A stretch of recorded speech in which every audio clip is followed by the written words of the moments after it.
Look at any physical object rupturing into existence, and you witness an inescapable law.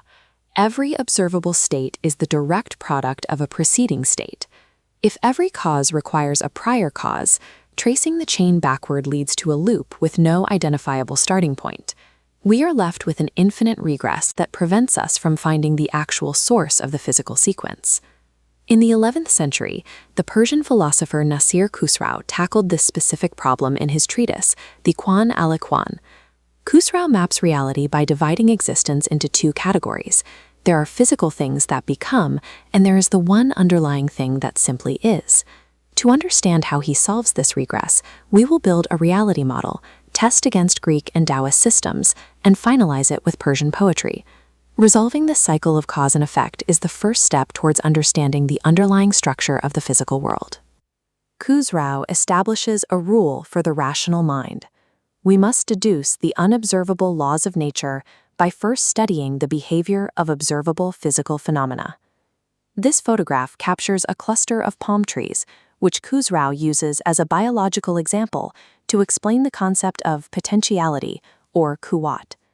Before a mature palm tree emerges, its entire structure already exists invisibly within the tiny boundaries of a date seed. It exists as a state of pure, unexpressed potential. This diagram illustrates the counterpart state, actuality. This is the physical manifestation of that hidden potential emerging into the world. Khosrow notes humans operate on the same logic, with each generation emerging from their ancestors' potentiality in a sequential loop. While this cycle drives natural growth, it is a closed loop. The origin of the cycle must be located elsewhere. This observation is not unique to Persian thought. It appears consistently across classical Western philosophy. Looking at this marble bust of Aristotle, we find the same structural logic governing his early physics.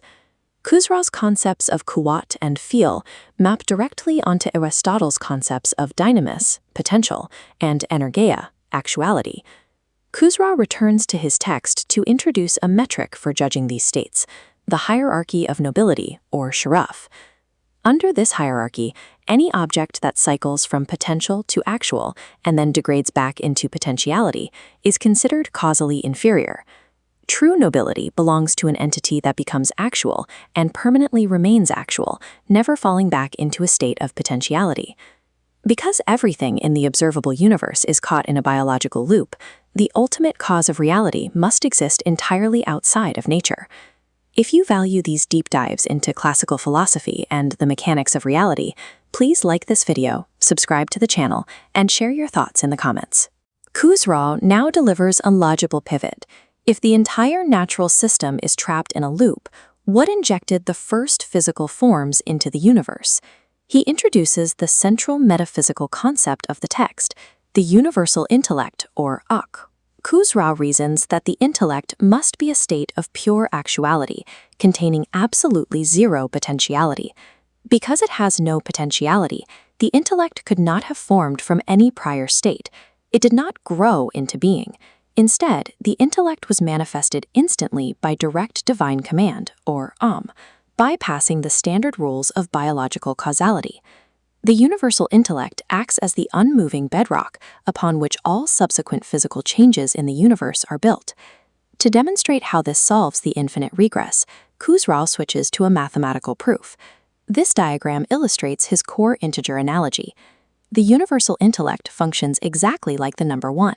The number 1 acts as the foundational cause that generates all subsequent larger numbers.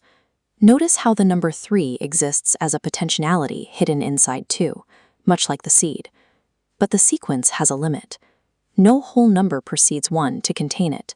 It is the absolute start of the system. Applying this to physics, if causes were truly infinite, no effects would ever reach us. A finite starting point is a logical necessity. This numerical cosmogony is echoed in Eastern philosophy, as seen in this stone Taoist sculpture.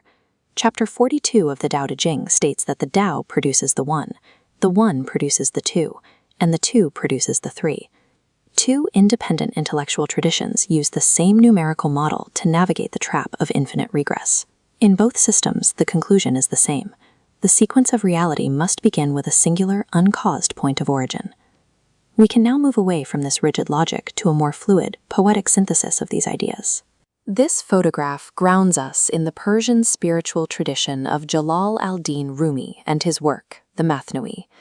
Rumi adopts Khosrow's Neoplatonic framework, but applies it to the way we perceive spiritual growth.